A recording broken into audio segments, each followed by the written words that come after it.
be free like you? Can I be free like you? I want to be free like you. I want to be free like you. I want to be free like you. I want to be free like you. Can I be free like you? Can I be free like you? I want to be free like you. Can I be free like you? Like you.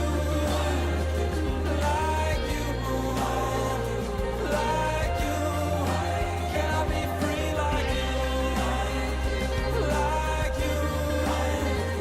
Like you. Like you. Can I be free like you? Can I be free like you? Can I be free like you? Isn't that absolutely beautiful?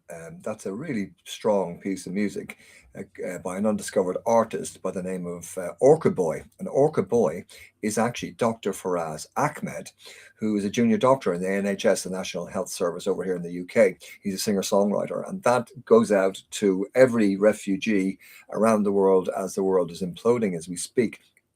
It's sad, but it's true, and that's in honor of all those refugees and people who are losing their homes around the world. Our thoughts go out to them. Welcome, everybody. It's Friday. It's the Sustack Plans Chat Club, where we discuss AI, innovation, and ethics in marketing and business for 30 minutes every Friday. I have Reggie Johnson from Fort Worth, Texas. Reggie, good morning to you. Good morning. Paul, I'm feeling a little underdressed. You're looking so spiffy and handsome. I've got to ask, what's with the suit? Are we dressing up now? Should I wear my tuxedo? Yeah, we're turning tie late in life, so we're turning on the ties. Yeah, no, I was actually out this morning at it's 1 o'clock lunchtime in the UK, and it's 7 a.m. your time, Reggie. Thank you once again for getting up. I was at a funeral this morning, and I will go back to the wake later on. It was a friend and whose son I actually coached rugby in London Irish, hence the London Irish tie. Lovely guy, Queen's Park Rangers season ticket holder, fan, footballer, played football with him. Very, very sad. Left us too late, but it does make us think about all of this stuff that we do. Time is of the essence. Life is short. It is short, as in the case of today's story. So do what you can, be kind, and help other people, and enjoy every day. Seize the moment, as Julius Caesar said to us a long time ago. I think it was Julius Caesar, yeah. So, Reggie, we've got some really good stuff today that we need to talk about. From naked photos and metal glasses, more regulations required, to AI adoption needs and change management skills, to avoiding a big AI error that's out there called meaning drift, plus the AI job threat index, plus anthropic, should I say, versus Pentagon. The Pentagon, I'm getting all muzzled today. Plus the teens fashion innovation stops assaults. And that, if we have time to cover that, we will. I also want to mention a St. Patrick's Day viral video that I'm working on at the moment. I'm going to release it a day before St. Patrick's Day next week. And lots of stuff coming up in the weeks to come that we need to tell you about as well. But and of course, the big tech tobacco moment that we're following, the LA law case. So look, in all that in 30 minutes. So let's kick on with the big tech tobacco moment that we have been following this now for years, really, this theme. But the lawsuit is live in LA, and we've followed it through the good work of Nikki Pedrosi, who's been following it, writing up notes and posting each day, each week as it goes on. Now, this is a lawsuit about social media addiction. And the argument that addicted people are vulnerable and to suicide suggestions, to drugs, to crime, to sextortion, you name it, and the social media companies say no, there's no social media addiction at all in this. So this is a trial that's been going on for weeks.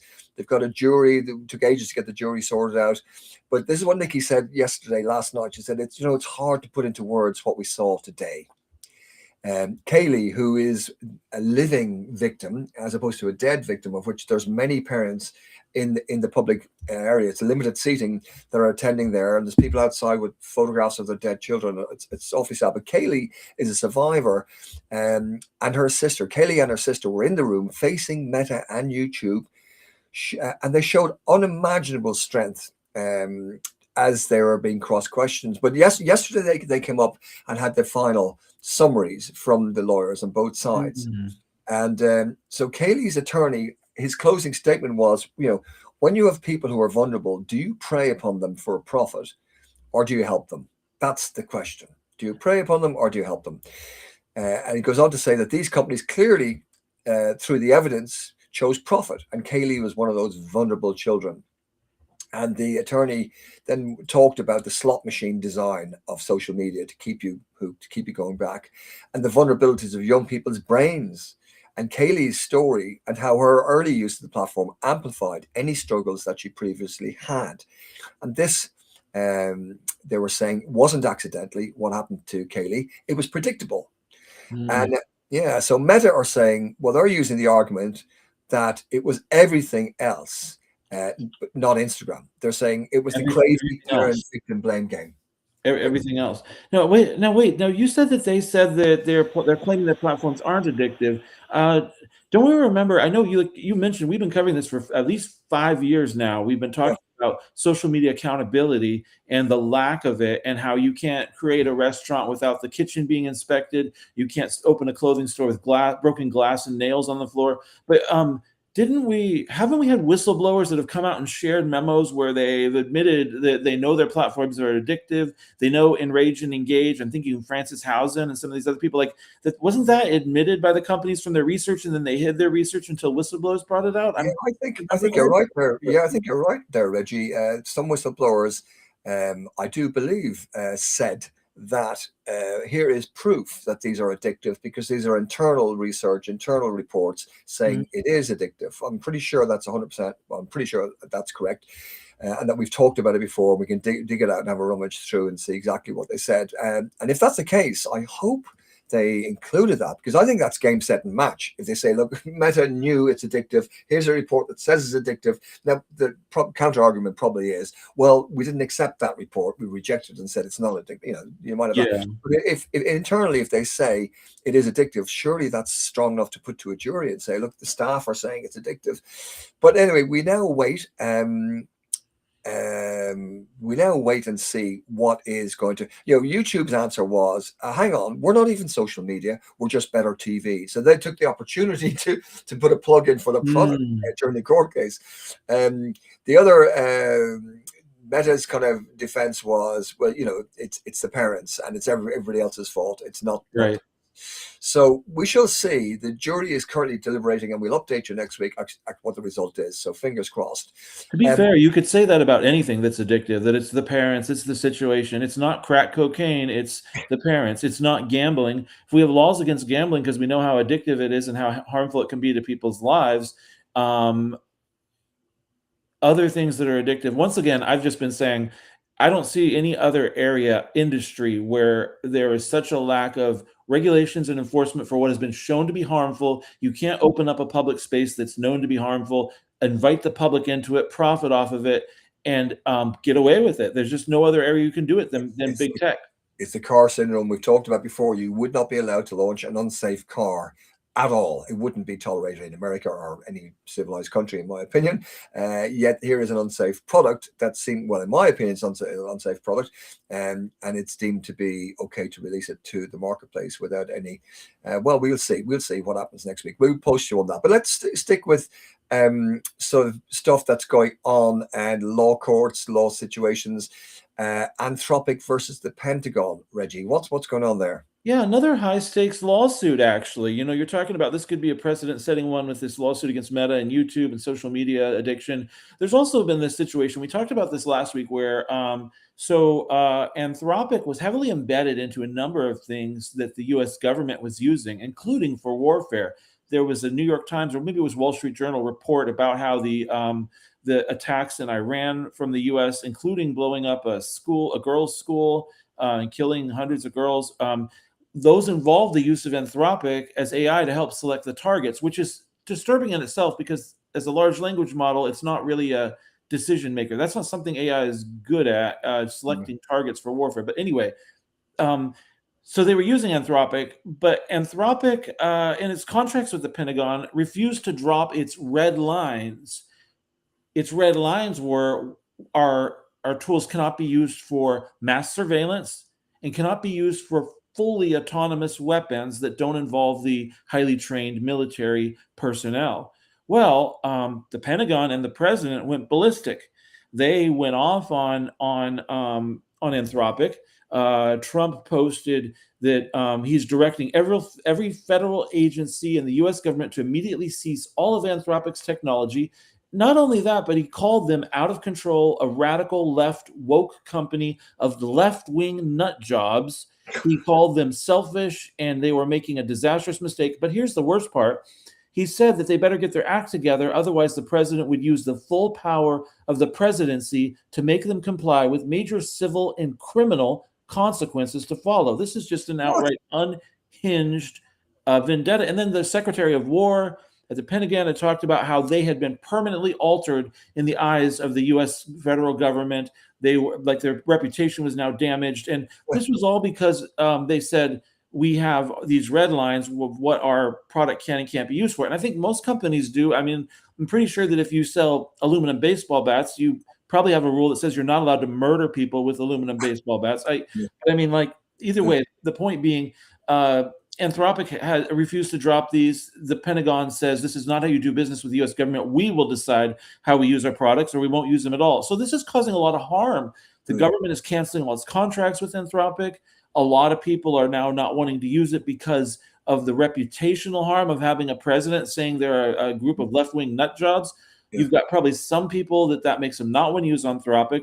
Meanwhile, other people are proud of them for not dropping their red lines. And either way, Anthropic has turned around and sued the president for harm, saying that this is unprecedented actions by a president, which they are. We have not had a U.S. president that I am aware of that has ever gone after with this kind of vicious way. And we've seen this with this president before, so it's not new for him, but gone after and used the full power of the federal government as though it's an autocratic kind of, or a business where you can use all the leverage you have, going after this company to just take them down and be like, we're going to get you back for not doing what I want. It's kind of disturbing. So if the court case rules that Trump's actions were illegal and harmful and successfully they're able to sue him, could this help mitigate some of these vengeful actions that we've seen against companies and states, even as they try to do their business that he disagrees with? Wow, another case we have to keep an eye on, Reggie. That would be fascinating to see. So Anthropic might say that their reputation has been damaged by the president of America. Yeah, and it has been damaged, it seems to me. Greatly. So they've got a case. So that'd be very interesting to see how that's kind of. And they've lost a lot of money from him saying no. He made a directive that no government agency can use Anthropic. So they've lost a lot of contracts. Financial loss as well, reputation and financial. Wow. Well, we'll keep an eye on that. Now, here's something a bit different. I guess it's kind of to do with this watching society that we're worried about, that you mentioned actually with Anthropic, this constant surveillance. So this is a piece about, it's headlined, "She came out of the bathroom naked." It's a bit of a headliner. It grabs the attention. But this piece is written by Raphael Brown. Lots of people reported this, but I thought his report was particularly good. And he said that behind Meta's new smart glasses lies a lot of data, because I'm not sure if it's still recording when people put the glasses down on their table or beside the bed or wherever. You think you take your glasses off. I don't know if they're still recording without being switched off, but it appears like they're still recording, to the effect that people are not aware of it. And so this is only so people coming out of the bathroom naked are getting recorded by these glasses because they're left on a table that's pointed that way, and so it picks up this and feeds this information back to Meta. So everything from bank details, like if you left a credit card at an angle where it could be filmed, well, that information is going to go back. If you come out of the bathroom naked, that's going to be recorded and sent back. And the reason we know this is that there are people whose jobs are to kind of categorize and information and do other things with data from the big companies, and they're all over the world, mostly the poorer elements of the world or countries in the world. So, for example, in Kenya, it's the capital, where thousands of people train AI systems, teaching them to recognize and interpret the world around us. And they're called data annotators. and their manual labor in part of the AI revolution. They have to categorize stuff. And by the way, when they see violent stuff coming through, it's very disturbing on the mental wellness of these people. They're really struggling. And they've got high quotas to get through, and they've got to plow through horrible stuff, as well as accidental recording of somebody coming out of the bathroom naked or doing whatever they're doing.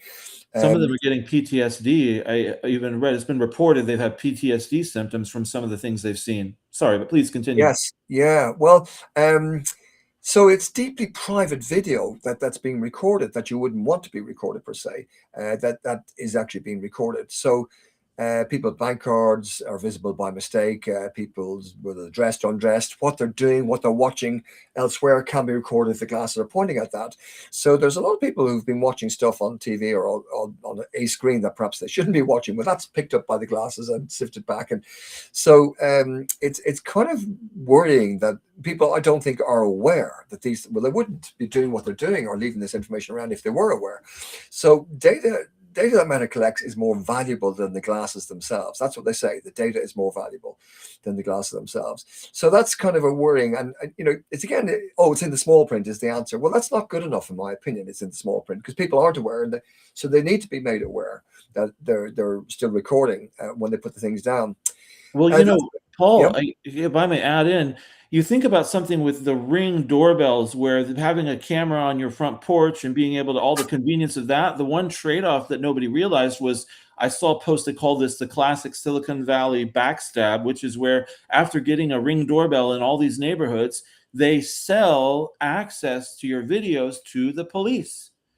Ooh. Without you having any say in it, they are selling it to the police so that they can help find crimes. Well, it sounds good to help find crimes, but it creates an opening for mass surveillance. So what happens when if everybody were wearing Meta glasses, then all of a sudden it's a slippery slope before, and they've shown they will do this. They'll sell it to somebody behind your back who's willing to pay for it, which opens the door for AI-enabled mass surveillance. Yes. And if somebody misinterprets what I'm doing today, my glasses happen to be recording it, and they say, oh, they heard the end of a phone call or a conference call, and they thought it could be dodgy, but it turns out it isn't, gets reported as dodgy in error. It's categorized by somebody as dodgy, and that's given to the police. So suddenly the police are chasing me over something I didn't do anything wrong. So that surveillance stuff is scary. Equally, commercially, this is used this way. The more details that can be extracted from a user's everyday life, the more accurately advertising and services can be targeted at that person. So there's money to be made out of all this extra data, which is worrying. So we've got data surveillance issues all over the place with AI and social media and tech. But we've also got the classic AI job replacement index. Now, this has been annoying us for a bit. Reggie, tell us more about the AI job replacement index. So Anthropic put out just this week, this AI job replacement index. Connor Grennan shared it. He's a big AI influencer from New York University. But they talked about observed AI replacement and theoretical AI replacement. Now, I'm going to tell you a reason to potentially take this with a grain of salt in just a moment. But I'll just quickly say they said the areas of high exposure included largely white-collar jobs, as we would expect, management, business and finance, computer and math, engineering, all those. And while there's like transportation and production, construction were not exposed at all. And this was their idea on like what could theoretically be replaced. There's a lot that is not being replaced that could be. And so there's a gap, and they're saying that, and some of the interesting things where they were saying that really it's not that the firing rates are high, it's that they're hiring less, especially for entry-level workers. Those are the ones that are being really hurt, is the entry-level workers of knowledge, trying to get into knowledge work, who can't get their foot in the door. And this is, of course, a big problem. We talked about last week, I believe, that like IBM was trying to improve their leadership pipeline by hiring more entry-level workers. Yes. Companies don't realize they're cutting that off, but that's where he's saying the change is. And of course, so this is still a white-collar story. Now, I saw this and I thought, this is Anthropic telling us all of the jobs that tools like Anthropic can replace.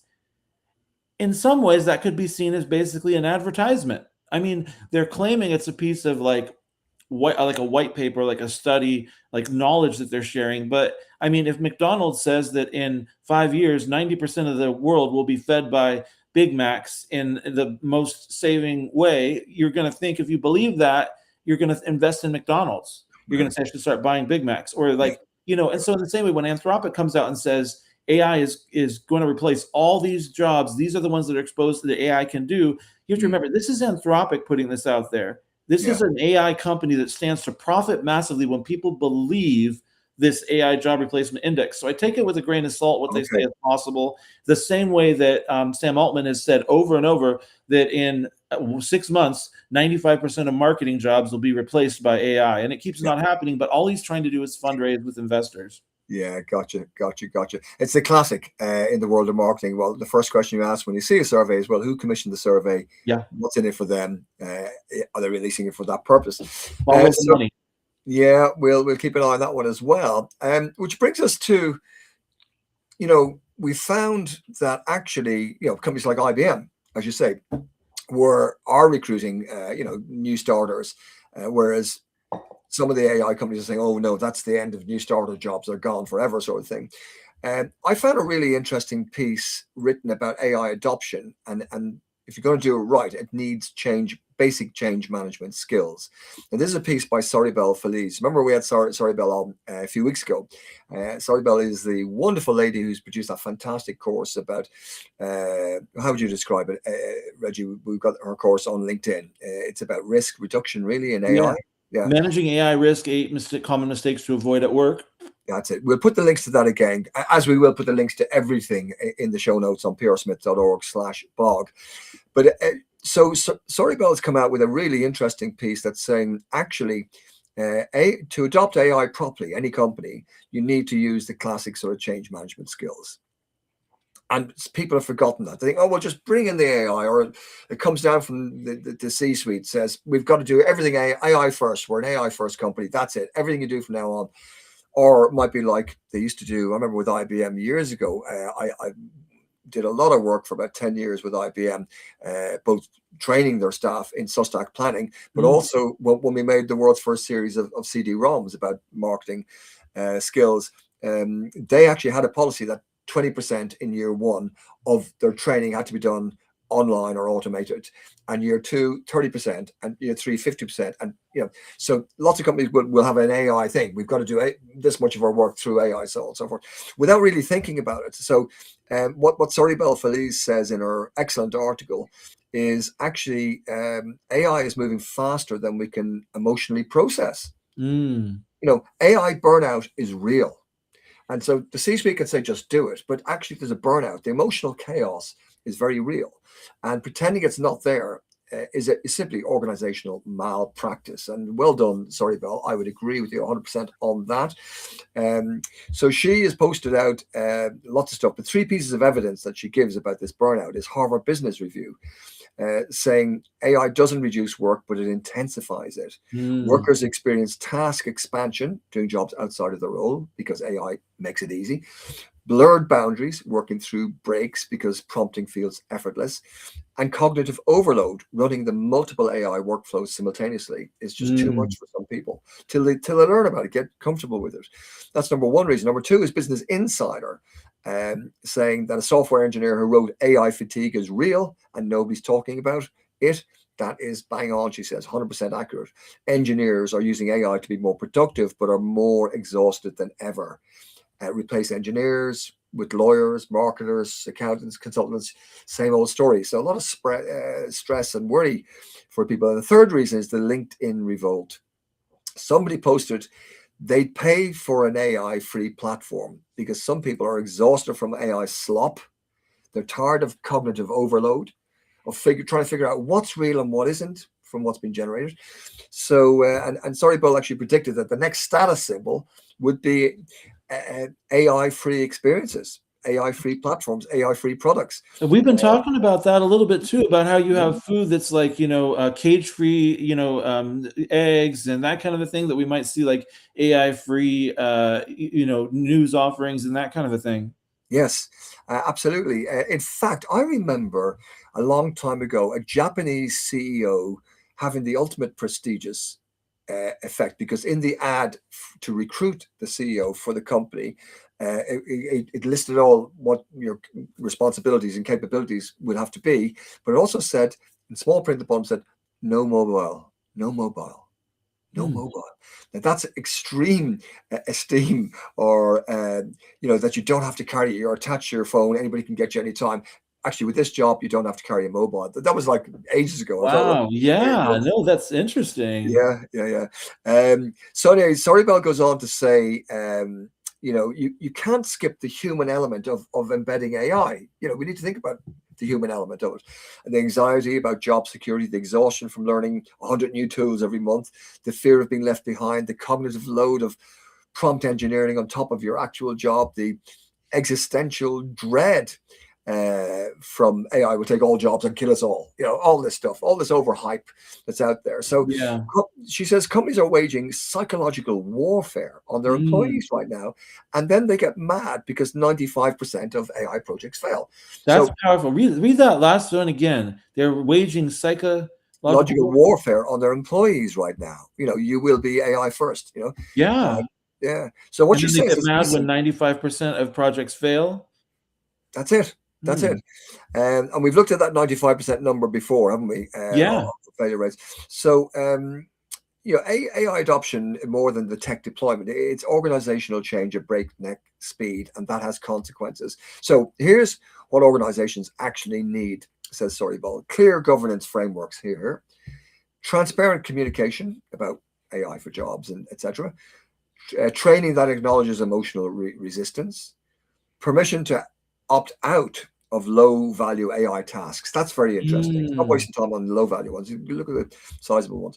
Permission, that's a leadership that models healthy AI use instead of just prompt harder, and psychological safety to say that I'm overwhelmed without being labeled a Luddite. It's okay to say you're struggling, and people are often afraid to say that. I need some help. So that goes on quite a bit, but we post the full. It's a lovely piece written by Sorrybell, and I really enjoy it. Paul, let me throw in here. Gary Ennis, one of our favorite fans, said that plenty of subject matter experts are already going down the AI-free route, fighting against the AI slop overload and the growing negative perception of what AI means. So there's already people out there that are going and saying no AI in their content creation, which we definitely laud, because keeping the human and the authentic. And maybe next week I'll share a little bit of what I learned in some of these webinars I have attended recently that talk very well about what areas are better to automate than others, what humans offer that AI can't, and how to know what to automate and what to keep yourself doing. So nice one. We'll do that, Reggie, definitely. And that's a great comment, much appreciated, because it kind of supports the whole gist of where we are. Time being time, unfortunately, at my funeral this morning, I was reminded about time, how precious time is, and the world we live in, and make the most of it. So unfortunately, we're running out of that precious asset. It was not your funeral. You said at my funeral this morning. It wasn't your funeral. No, it wasn't. It was the funeral of a friend. Thank you, Reggie. So we run out of time, basically. It's just 28 minutes past. So we're going to have to save till next week. This concept of meaning drift, which is really, really interesting. It's a big AI error, can be fixed. Very articulate. We'll give you the source of it as well. Really articulate advice about avoiding something called meaning drift in AI. We'll also look at teenagers' fashion innovation stopping assaults, which is nice, and AI inner strength for teens. That's a new campaign that I need to tell you about, and and a lot more. By the way, Jerry McGovern's date has changed to the 1st of May. He's traveling on the previous date, so 1st of May. Put the 1st of May down in your diary. Don't miss that one. That's going to be Jerry McGovern. Is really, really powerful and worth a listen to. And also, I need to tell you before we quit. I'm making a St. Patrick's Day video, because St. Patrick's Day is next Tuesday, the 17th of March. It is 17th of March, isn't it? 17th of March is Tuesday, yeah. I'm going to make it viral. I'm going to put it out on LinkedIn and a few other places. Watch out for it. I'm really proud. It's 2 minutes. I made it with my son. So it's quite amateur. It's basic, but it's different. Hopefully it gives an angle on St. Patrick's that you might have heard about before. So watch out for that. If you see it, please do pass it on, because I'm actually quite proud of it. It's not even finished yet, but we're working on it. So watch out for that. And with 1 minute to go, we're going to stop there. Thank you for listening, and do come back next week, or share it with your friends in between times if you can. We're going to finish with Orca Boy, where we started this morning. It seems like a while ago. Tempest Fugit. Time flies, doesn't it? This is, again, I want you to be aware that this singer-songwriter is Dr. Faraz Ahmed, who is a junior doctor in the NHS, the National Health Service, and he wrote this song, and it's beautiful. The video is beautiful, and it's to all the refugees that are emerging right now across the world because of the state of war across the world. So it's to all you refugees, good people living their lives, and suddenly bang, their house is gone. They've nowhere to go. Where do they go? What do you go across the border? Or bring your children? You can't bring the kitchen sink with you. What do you do? So to the terrible trauma that so many are feeling, this is a beautiful song called simply what we're enjoying, Reggie, being our freedom and our safety and security. So this is Can I Be Free Like You by Orca Boy. Orca Boy is his pen name. So here it is. Sit back, enjoy it, and we will see you all. Can I be free like you? Can I be free like you? Can I be free like you?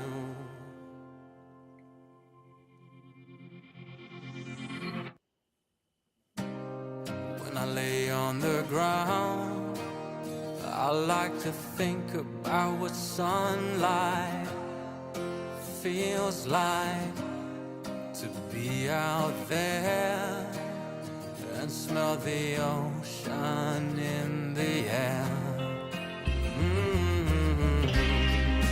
Can I be free like you? Can I be free like you? Can I be free like you? Can I be free like you? Will the world be kind if I cross the border and I stare it in the eye? And if I count to 10, might I wake in the midst of a billion stars again? Can I be free like you? Okay, we'll see you next week, folks. And put a link to this tune so you can listen to it in your own time. See you next week.